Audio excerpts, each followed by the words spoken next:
Hello everyone, so here I am back with a new video. आज बात करेंगे William Butler येट्स की pome selling to बेंजेंटियम के बारे में। तो पोम को डायरेक्टली स्टार्ट करते हैं। पोएट बोलते हैं, that is no country for old man, the young in one another साम, बर्ड्स इन द ट्रीज। कि जो मेरा देश है ना, अब वो ओल्ड मैन के लिए नहीं रहा है। वो देश किसको रेफर कर रहे हैं? आयरलैंड को, because he is a Irish poet. तो बोलते हैं कि ये देश अब ओल्ड मैन के लिए नहीं रहा है। जो यंग पीपल है वो ही एक दूसरे के साथ ऐसा आर्म्स में आर्म्स डाल के रहते हैं। And birds in the tree, तो वो सिंबल यहाँ पे किस चीज़ का दे रहे हैं? यूथफुल और एक फ्रेश से इन्वायरमेंट का। कि जो यंग पीपल है ना, वो एक दूसरे में ही बहुत बिजी है। Those dying generation set their songs, कि जो हमारी जनरेशन्स हैं वो ख़त्म होती जा रही है। And this people are busy in to their own songs, कि वो अपने ही लाइफ में खुद ब खुद बिजी हैं। The salmon falls the mackerel crowded seas, यहाँ पे सेलमन फिश है और ये जो मैक्रिल क्राउडेड है ये भी एक टाइप ऑफ फिश ही है। फिश, फ्लैश और फाउल, फ्लैश यहाँ पे ह्यूमन और fowl is bird. Fish, flesh और fowl commend all summer long, कि जो सारी टाइप ऑफ स्पीसीज़ है ना वो अपने ही एक डिफरेंट से इन्वायरमेंट में घुली मिली है। Whatever is begotten born and dies, कि जो भी चीज़ है मतलब वो सारी एक्टिविटीज़ को शो कर रहे हैं हमारे जो सराउंडिंग्स है उसमें। कि जो सारी चीज़ें हैं, कोई पैदा हो रहा है, कोई मर रहा है, ये जो सारी चीज़ें हैं ना, मतलब जो सारे लोग हैं, जो सारा लाइफ है इस मेरे कंट्री में, that is caught in that sensual music all neglect monuments of unageing intellect. कि जो सारे लोग हैं वो एक बहुत ही सेंसुअल से म्यूज़िक में बिजी हैं।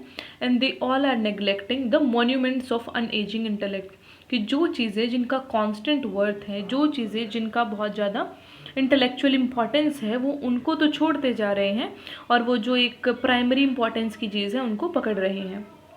तो यहाँ पे वो बताते हैं कि जो आयरलैंड का यूथ है वो पास्ट हिस्ट्री और एक्सपीरियंस को क्या कर रहा है? इग्नोर कर रहा है। आगे वो बोलते हैं, an aged man is but a paltry thing, a टेटेड coat upon a stick, unless soul clap its hand and sing and louder सिंग।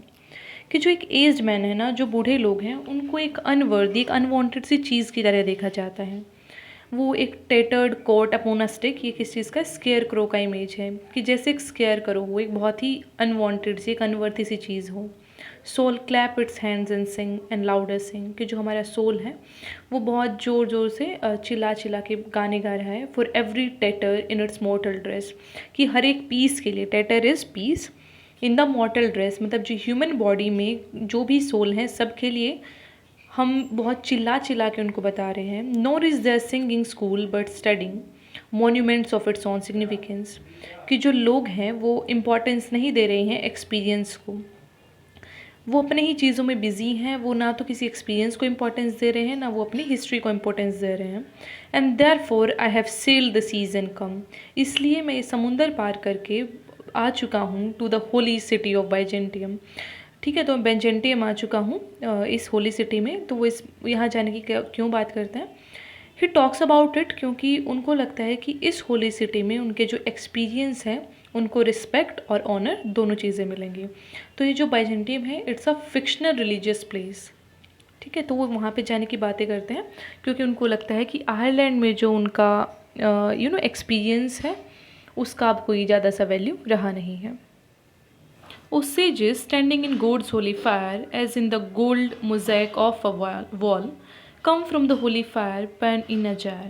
तो यहाँ पे जो पोएट हैं वो स्पिरिचुअल सेजेस को बोलते हैं कि प्लीज़ आप आइए मेरे पास और मुझे गाइड कीजिए, मुझे एक सही रास्ता दिखाइए ताकि मैं एस्केप कर सकूँ जो एक मॉर्टल एगनी है लाइफ का उससे।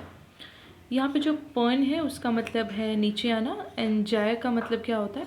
एक्चुअली एक जो स्पायरल मूवमेंट है जायर का, वो सिम्बलाइज करता है एक ट्रांसफॉर्मेटिव मोमेंट को, जो कि क्या करता है आपको इमोर्टैलिटी की तरफ लेके जाता है। एक स्पिरिचुअलिटी और इमोर्टैलिटी की तरफ आपको लेके जाता है। तो ये दोनों जो आइडियाज़ हैं इमोर्टैलिटी के और स्पिरिचुअलिटी के, वो इस सिंबल से जायर से रिप्रेजेंट किए गए हैं। और बात रही जायर की, तो वो एक सर्कुलर मूवमेंट को शो करता है कॉनिकल शेप में, जिसे हम अपनी सिविलाइजेशन से रिलेट कर सकते हैं कि जो हमारी सिविलाइजेशन है वो घूमती रहती है, मतलब जो चेंजेस है वो आते रहते हैं। तो ये जायर के सिंबल से चीज़ें रिप्रेजेंट की गई हैं। And be the singing masters of my soul, consume my heart away sick with desire, कि जो मेरा हर्ट है वो डिज़ायर से बिल्कुल थक चुका है। Please consume my heart and fasten to a dying animal, कि जो मेरा हार्ट है ना वो डाइंग एनिमल्स है। डाइंग एनिमल्स यहाँ पे क्या शो कर रहा है, जो है मॉर्टल्स, उनको रिप्रेजेंट कर रहा है कि जो मॉर्टल्स हैं उनसे मेरा जो हार्ट है वो बंधा हुआ है। प्लीज़ आप जो मेरा प्रॉब्लम है इसको सॉल्व करिए। It knows not what it is and gathers me to the artifice of eternity. तो बोलते हैं कि मुझे ना आप प्लीज़ ट्रांसफॉर्म कर दीजिए एक आर्ट फॉर्म में, क्योंकि उनको पता है कि जो ह्यूमन बीइंग है उनका कोई ज़्यादा वैल्यू नहीं है, लेकिन जो एक आर्ट होता है उसका एक इटर्नल वैल्यू होता है। जो आर्ट फॉर्म है वो जनरेशन आफ्टर जनरेशन चलता रहता है। अब ये जो पोएट थे उन्होंने पोएम 1928 में लिखा था, लेकिन we are reading it in 2022। So वो हमें शो करता है कि कैसे पोएट चले गए लेकिन जो उनका आर्ट फॉर्म है वो आज तक भी हमारे बीच में ज़िंदा है, and we are discussing that. तो वो यही बात बोलते हैं कि इंटरनल वैल्यू क्या होता है एक आर्ट का, वो मैं समझता हूँ, and please make me a art, मुझे अब ह्यूमन नहीं बनना। Once out of nature I shall never take my bodily form from any natural thing. तो बोलते हैं कि देखो एक बार मैं मरा ना, मुझे दोबारा से ह्यूमन बीइंग नहीं बनना नेक्स्ट लाइफ में, क्योंकि उनको पता है कि जो वो बूढ़े हो गए हैं तो उनका कोई बात नहीं मान रहा है, उनके कोई एक्सपीरियंस का वर्थ नहीं है। तो बोलते हैं कि मुझे तो ना देखिए आर्ट फॉर्म बना दीजिए, एटलीस्ट उसका एक वर्थ तो होगा, लोग उस चीज़ को जानेंगे और एम्ब्रेस करेंगे और ये सारी चीज़ें। But such a form as Grecian goldsmith make.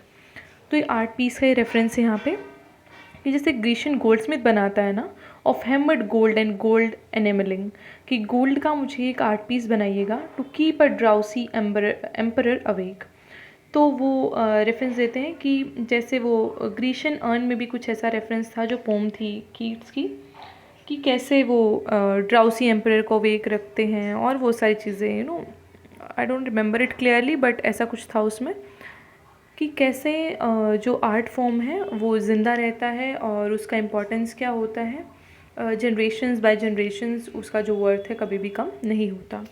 और set upon a golden board to Singh.